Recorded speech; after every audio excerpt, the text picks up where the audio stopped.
Exercício 14. Um problema de interesse prático é fazer com que os elétrons sofram um desvio de 90 graus. Isso pode ser conseguido com um capacitor de placas paralelas, como mostrado na figura. Um elétron com energia cinética de 3 × 10 a menos 17 joules entra no capacitor através de um pequeno orifício na placa inferior. Se você deseja que o elétron dobre à direita, a placa inferior deve ser carregada positivamente e negativamente em relação à placa de cima. Explique.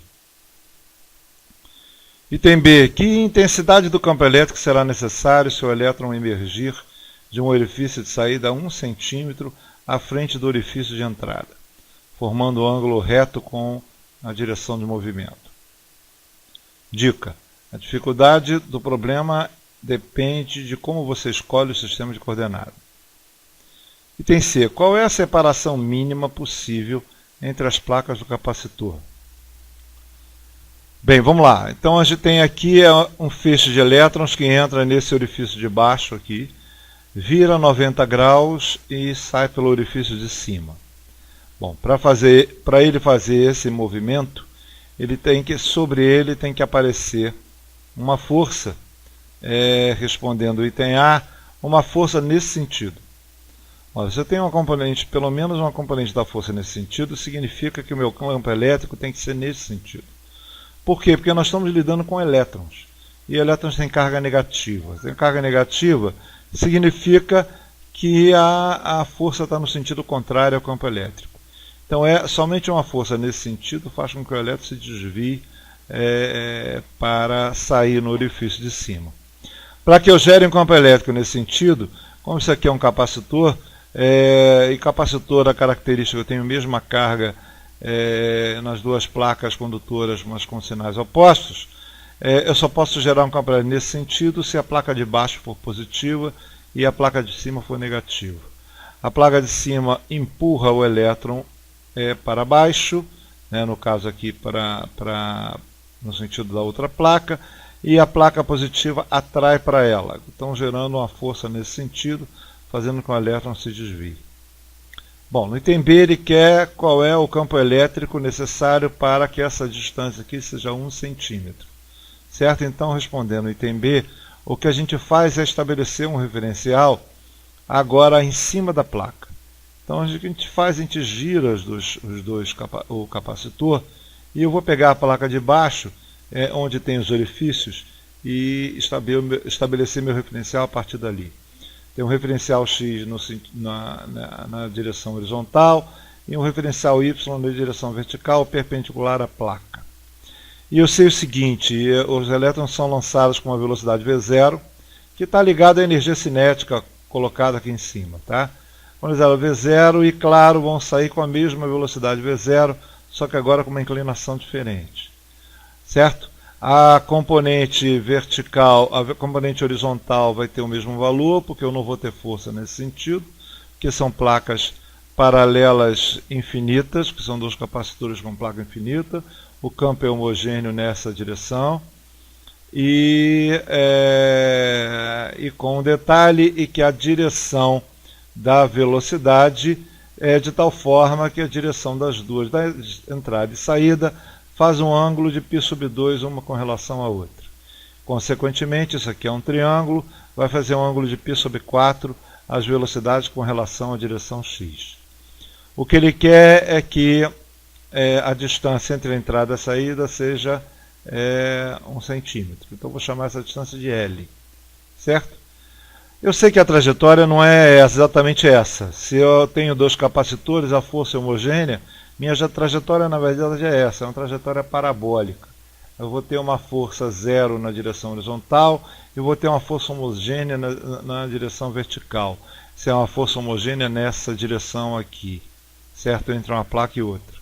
Então, essa é a trajetória dos elétrons, que faz com que a direção da entrada e a saída tenha um ângulo de π/2. Isso é, entre a entrada e a saída, ele vira à direita com um ângulo de 90 graus. Certo? Essa é a ideia.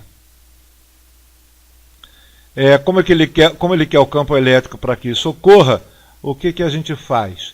Em primeiro lugar, vai ter um campo elétrico nessa direção, essa aqui é a placa positiva, essa dos orifícios, vai fazer com que ele tenha uma força homogênea no sentido contrário ao campo elétrico. Então esse problema é parecido com o lançamento de projétil, certo? Não há muita diferença com relação a isso.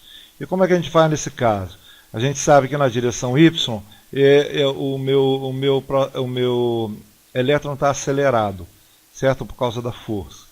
Então a velocidade final é a velocidade inicial menos a t, isso é, na direção y a velocidade vai diminuir até chegar ao ponto máximo, depois vai aumentar outra vez até sair no outro orifício, certo? Mas eu sei que também que na direção x a velocidade é constante. Então a componente da velocidade na direção x é constante, e isso significa que o comprimento L é igual a V0 vezes o tempo pelo qual ele leva para chegar lá. Mas é o mesmo tempo que ele leva para subir e descer. Bom, mas se nós fizermos, no caso, Vy igual a zero, esse tempo, né, para Vy igual a zero, o tempo pelo qual ele leva para chegar lá em cima, que é a metade do tempo que ele leva para ir para o outro lado. Então, se nós fizermos V0y sobre A, ele é a metade do tempo de L sobre V0x, porque L sobre V0x é o tempo pelo qual ele vai de um lado até o outro, que ele anda uma distância L a uma velocidade V0x. E V0y sobre A é o tempo que ele vai do ponto mais baixo até o ponto mais alto, que é a metade do tempo total, certo? Então, a gente pode igualar essas duas expressões dessa forma. V0y sobre A é igual a L sobre 2V0x. Em fazendo isso, o meu V0y vai ser igual a L sobre 2V0x. Então, A é igual a 2V0x, V0y sobre L, onde V0x e V0y são os componentes do vetor V0.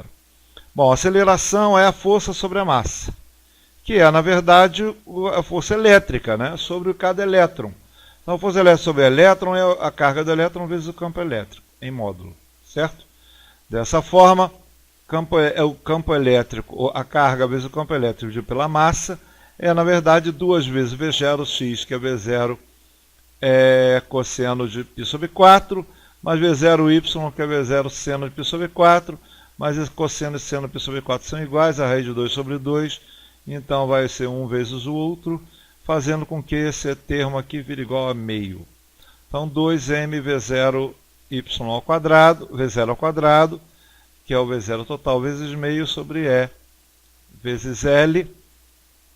Agora a gente pega essa E, passa para o outro lado dividindo, a massa multiplicando, e nós vamos ter uma expressão para o campo elétrico dessa forma, certo? Bem, meio de mv0 ao quadrado é a energia cinética pelo qual o elétron entrou, foi jogado, que é exatamente essa energia do problema. E então meu campo elétrico fica 2 vezes a energia cinética de entrada sobre a carga do elétron vezes L, que é o comprimento total.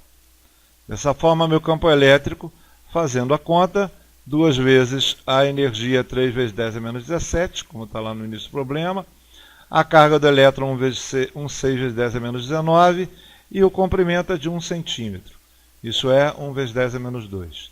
Sendo assim, meu campo elétrico, para eu entrar com o feixe, com essa energia cinética, e sair 1 centímetro depois, é de 3,8 vezes 10 a 4 newtons por coulomb, ou volts por metro. Isso nos dá 38 volts por milímetro, certo? 380 volts por centímetro. Esse é o campo elétrico gerado. Se a distância da placa for 1 centímetro, a diferença potencial entre elas é 380 volts. Essa é a ideia, certo? Bem, vamos lá. Bem, agora conhecendo o campo elétrico, o que ele quer? Ele quer qual é a separação mínima possível entre as placas do capacitor. Por que separação mínima possível?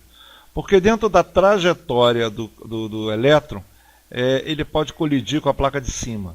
Então eu tenho uma distância mínima entre elas para que a trajetória aconteça sem que ele colida com a placa de cima. Certo? E é claro, basta a gente calcular essa altura máxima que está aqui. Essa altura máxima que está aqui é a distância mínima entre as placas. Então, no item C, que a gente vai fazer, vai calcular a altura máxima usando o Torricelli. Usando o Torricelli, a velocidade final é 0 e o y é o y máximo, que é a posição máxima do y. Então, para a velocidade 0, a posição máxima na direção y é y máximo. O y máximo fica 0y² sobre 2a.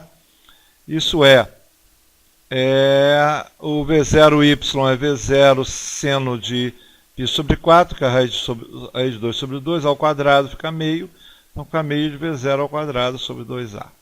Bem, se a gente multiplicar e dividir pela massa, a gente vai ter energia cinética aqui em cima e aí embaixo 2m vezes a aceleração. Mas a massa vezes a aceleração é igual à força elétrica, que é a carga vezes o campo elétrico.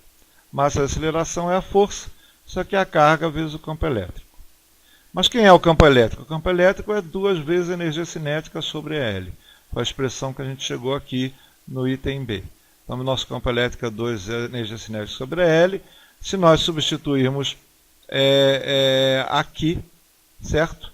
Nesse caso, nós vamos ter que o nosso y máximo vai ser C dividido por vezes L, dividido por 2 vezes a carga do elétron, vezes 2 vezes a energia cinética. A energia cinética corta embaixo e em cima, a carga do elétron corta embaixo e em cima, consequentemente nós achamos o y máximo como L dividido por 4. E como L é 1 centímetro, a nossa distância máxima, o y máximo, que é o máximo de alcance do elétron, é 0,25 centímetros.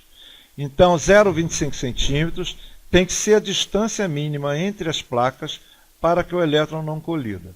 Então, as duas placas têm que ser um pouco maior do que esse 0,25 centímetros. Como o nosso campo elétrico é de 3,8 vezes 10 a 4 volts por metro, certo? Volts por metro, vezes 0,25 centímetros, certo? Vai me dar 380 volts por centímetro, certo? E vezes 0,25 centímetros, qual é a diferença de potencial que tem que ter? 380, 190, isso é 95 volts. Tem que ser a diferença de potencial entre as duas placas para eu ter este campo elétrico e ter a distância mínima de 0,25 centímetros, certo? Tem que ter uma diferença potencial de 95 volts para que o feixe de elétrons se desvie 90 graus, certo? Desta forma, e ele entrando com essa energia cinética de 3 vezes 10 a menos 17 joules. É isso.